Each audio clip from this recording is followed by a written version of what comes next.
अयोध्या में मंदिर बनाने के लिए मंगाए गए पत्थरों की पूजा करते साधु संत मंत्रोच्चारण के बीच राम मंदिर के निर्माण के लिए राजस्थान से आई शिलाओं की पूजा करते राम जन्मभूमि न्यास के अध्यक्ष महंत नृत्य गोपाल दास। रविवार को शिलाओं की पूजा अर्चन के बाद महंत नृत्य गोपाल दास ने कहा कि भगवान की कृपा से राम मंदिर निर्माण का वक्त आ गया है। महंत दास ने बताया कि अयोध्या में भव्य मंदिर निर्माण के लिए 2,20,000 क्यूबिक फीट पत्थर की जरूरत पड़ेगी। इसमें से करीब 1.2 लाख क्यूबिक फीट पत्थर तराशा जा चुका है और बाकी पत्थरों के आने का काम शुरू हो गया है।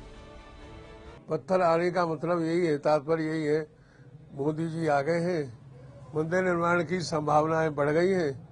इसे पहले से पत्थर तैयार होगा तब समय पा करके अब मंदिर का निर्माण होगा।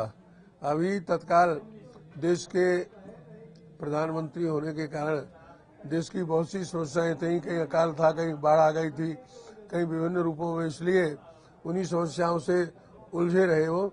इसलिए हम लोग भी उनके ऊपर कोई दबाव नहीं डाले। अब थोड़ा समस्याएं कुछ शांत है इस समय। करीब 30 टन गुलाबी पत्थर राजस्थान के भरतपुर से यहां अयोध्या के रामसेवकपुरम में लाए गए हैं।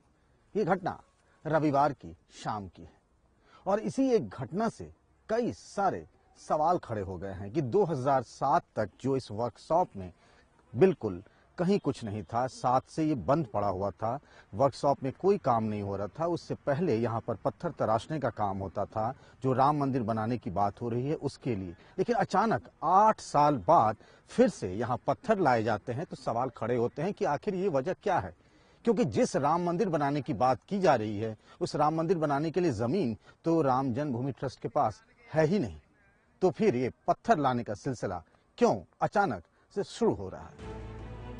महंत नृत्य गोपाल दास से पूछा गया कि राम जन्मभूमि विवाद जब सुप्रीम कोर्ट में है, फिर मंदिर के निर्माण का काम कैसे शुरू किया जा सकता है। इसके जवाब में महंत दास ने कहा कि अभी तक राम मंदिर के लिए कानून बनाने के वास्ते राज्यसभा में बहुमत का इंतजार था, पर अब ऐसा नहीं है। आपने कहा कल की संकेत मिले हैं मोदी जी। नहीं, अब संकेत नहीं, मोदी जी के आने से संभावना बढ़ी है, संकेत नहीं। मोदी जी के आने से संभावना बढ़ी है कि हम मंदिर निर्माण में मोदी जी का सहयोग चाह करके, मोदी जी को प्रेरित करके और हम लोग मंदिर के निर्माण की पहले करेंगे और आगे बढ़ेंगे। प्रस्तावित राम मंदिर का डिजाइन चंद्रकांत भाई सोमपुरा ने तैयार किया था। उनके ही दादा ने द्वारका मंदिर का भी डिजाइन तैयार किया था और ये 2 मंजिला प्रस्तावित राम मंदिर है, इसके लिए भी जो काम यहाँ पर अयोध्या से लेकर राजस्थान में पत्थर की नक्काशी से लेकर संगमरमर तराशने का भी काम जारी है। अयोध्या में मंदिर निर्माण से जुड़ा सामान सालों से पड़ा है। करीब 8 साल बाद मंदिर निर्माण से जुड़ी हलचल तेज हो गई है। 1985 में राम जन्मभूमि न्यास बना।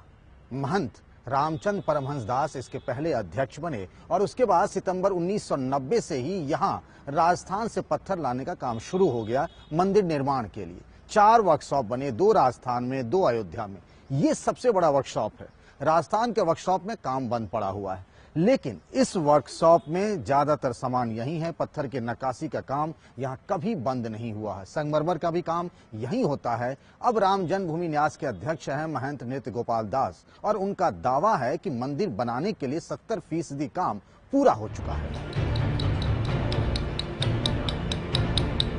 सुप्रीम कोर्ट में जब तक कि मुकदमे का फैसला उनके हक में न हो तब तक वो वहाँ कुछ नहीं कर सकते।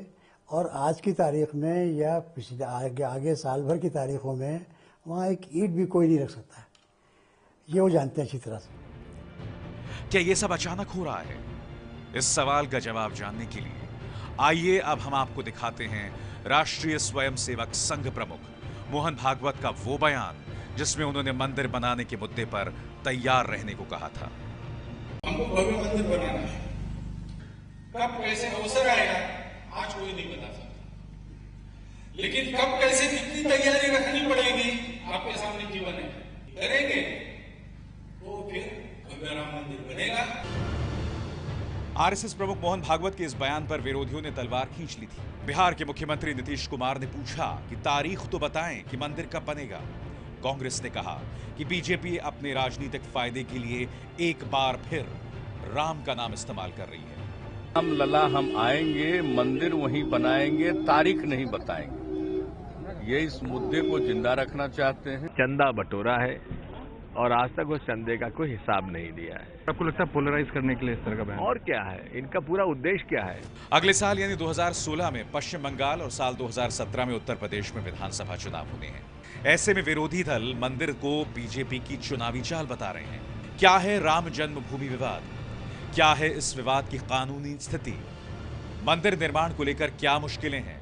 इन सवालों का जवाब जानने से पहले आइए देखते हैं राम मंदिर मुद्दे की ये राम कहानी। राम की नगरी अयोध्या। अयोध्या की जमीन किसकी है, इस पर करीब 450 साल से विवाद है। साल 2010 में इलाहाबाद हाई कोर्ट का फैसला आया। हाई कोर्ट ने जमीन को 3 हिस्से में बांट दिया। 2/3 हिस्सा हिंदू पक्ष को मिला, जबकि 1/3 हिस्सा सुन्नी वक्फ बोर्ड को। हालांकि कोई भी पक्ष इस फैसले से संतुष्ट नहीं था। मामला सुप्रीम कोर्ट में लंबित है। आखिर क्या है अयोध्या का भूमि विवाद? सन 1526 में मुगल बादशाह बाबर ने दिल्ली के सुल्तान इब्राहिम लोदी को जंग में हराकर दिल्ली की गद्दी पर अपना कब्जा जमा लिया था और इसी के बाद भारत में मुगलिया साम्राज्य फैलता चला गया। बाबर की इस मुहिम के तहत इसके खास सिपहसालार मीर बाकी ने अवध के इलाके को अपने कब्जे में ले लिया था, जिसके बाद मीर बाकी ने 1528 में अयोध्या के रामकोट में एक मस्जिद का निर्माण कराया, जिसे मस्जिद जन्मस्थान और बाबरी मस्जिद के नाम से पुकारा गया। बाबरी मस्जिद के निर्माण के बाद से ही आसपास के हिंदू उसे भगवान राम का जन्म स्थान बताकर उसे अपने कब्जे में लेने की कोशिश करते रहे और इसीलिए जहां मस्जिद के बाहरी हिस्से में हिंदू पूजा अर्चना करते रहे, वहीं मस्जिद के अंदर मुसलमानों ने नमाज पढ़ना शुरू कर दिया। अंग्रेजों के दौर में भी हिंदू पक्ष की तरफ से कई बार मस्जिद को अपने कब्जे में दिए जाने की गुहार लगाई गई, लेकिन फैजाबाद के कमिश्नर ने इसे ये कहते हुए ठुकरा दिया कि भले ही मस्जिद की जगह पर पहले मंदिर रहा हो, लेकिन अब सैकड़ों साल बाद इस स्थिति में बदलाव नहीं किया जा सकता। देश की आजादी के साथ ही अयोध्या भूमि विवाद में नए मोड़ आने शुरू हो गए। अयोध्या मुद्दे ने साल 1949 में आग पकड़ी। इसी साल दिसंबर महीने में एक दिन अचानक किसी ने मस्जिद के अंदर और मुख्य गुंबद के नीचे रात के वक्त भगवान राम और सीता की मूर्तियां रख दी। इसके बाद जनवरी 1950 में गोपाल सिंह विशारद नाम के शख्स ने फैजाबाद की अदालत में पहला मुकदमा करके इस जगह पर पूजा अर्चना करने की इजाजत मांगी। दिसंबर 1950 में दूसरा मुकदमा दाखिल हुआ और इस बार राम जन्मभूमि न्यास की तरफ से महंत परमहंस रामचंद्र दास ने भी कोर्ट से पूजा करने की अनुमति मांगी। दिसंबर 1959 में निर्मोही अखाड़े ने भी राम जन्मभूमि पर अपना दावा ठोक दिया। मस्जिद में मूर्तियां रखे जाने के 12 साल बाद दिसंबर 1961 में सुन्नी सेंट्रल वक्फ बोर्ड ने फैजाबाद की अदालत में अर्जी लगाई। अर्जी में उन्होंने वहां से मूर्तियां हटाने और मस्जिद के कब्जे की मांग की। अप्रैल 1964 में कोर्ट ने सभी 4 अर्जियों को एक साथ सुनवाई करने का फैसला किया। इस बीच 1989 में इलाहाबाद हाई कोर्ट के रिटायर्ड जज देवकी नंदन अग्रवाल ने रामलला विराजमान की तरफ से कोर्ट में याचिका दाखिल कर दी। देवकी नंदन अग्रवाल की अर्जी पर 1989 में इलाहाबाद हाई कोर्ट ने अब तक दाखिल सभी 5 दावों पर खुद सुनवाई करने का फैसला किया। 2002 में हाई कोर्ट ने मामले की सुनवाई शुरू कर दी। हाई कोर्ट ने हिंदू पक्ष के दावे की पुष्टि के लिए विवादित जगह पर खुदाई करने का फैसला लिया। खुदाई का जिम्मा आर्कियोलॉजिकल सर्वे ऑफ इंडिया को सौंपा गया। एएसआई की टीम ने यहां कई दिनों तक खुदाई की। उसके बाद जो रिपोर्ट सौंपी उसमें बाबरी मस्जिद वाली जगह भव्य हिंदू मंदिर होने की बात कही गई। साल 2010 में हाई कोर्ट के 3 जजों की बेंच ने सभी दावों पर सुनवाई पूरी की और आखिरकार 30 सितंबर 2010 को मंदिर मुद्दे पर अपना फैसला भी सुना दिया। लोगों के फंडामेंटल राइट्स की लड़ाई, एक मुस्लिम्स के फंडामेंटल राइट की लड़ाई है, एक हम लोगों के हिंदुओं के फंडामेंटल राइट्स की लड़ाई है। सुपीरियर फंडामेंटल राइट जिसका होता है वो प्रिवेल करता है।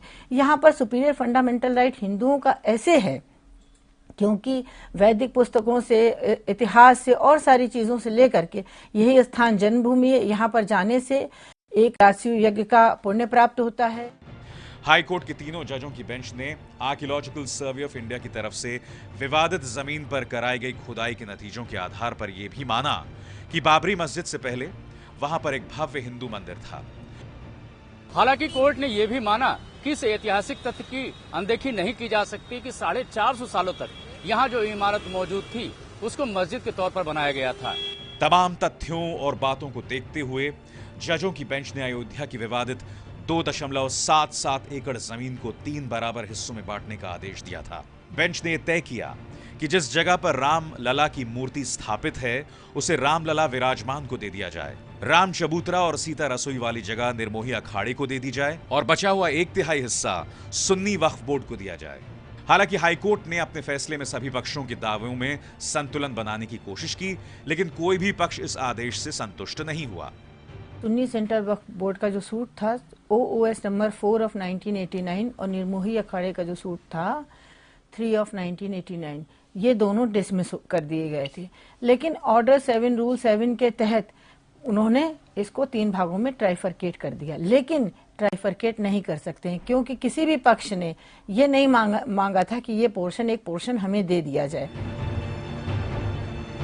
हाईकोर्ट के इस फैसले के बाद अयोध्या की विवादित जमीन पर दावा जताते हुए रामलला विराजमान की तरफ से हिंदू महासभा ने सुप्रीम कोर्ट में याचिका दायर की।